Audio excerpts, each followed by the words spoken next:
নাটোরের বড়াই গ্রামে অসহায় দরিদ্র শীতার্ত মানুষের মাঝে শীতবস্ত্রের কম্বল বিতরণ করা হয়েছে। শনিবার বিকেলে উপজেলার আগ্রান এলাকার গণজাগরণ সমাজসেবা সংস্থা ও আল মাবরুর হজ এবং ওমরা কাফেলার আয়োজনে দরিদ্র শীতার্ত মানুষের মাঝে শীতবস্ত্রের কম্বল বিতরণ করা হয়। এ সময় প্রায় ৬ শতাধিক অসহায় দরিদ্র শীতার্ত মানুষের মাঝে শীতবস্ত্রের কম্বল বিতরণ করা হয়। বিগত ৩০ বছর যাবৎ এই সেবামূলক কার্যক্রম করে আসছেন সংস্থাটি। অনুষ্ঠানে আলহাজ খাদেমুল ইসলামের সভাপতিত্বে প্রধান অতিথি হিসেবে উপস্থিত ছিলেন গুরুদাসপুর উপজেলার বিএনপির সভাপতি ও আসন্ন সংসদ নির্বাচনে গুরুদাসপুর বড়াইগ্রাম আসনে মনোনয়ন প্রত্যাশী আব্দুল আজিজ।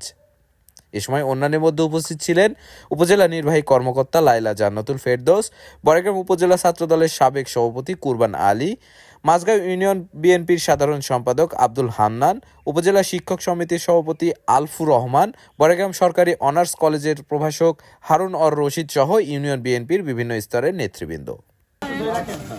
সবাই একটু হাতটা বাড়ায় দেন, হাতটা বাড়ায় দেন। আর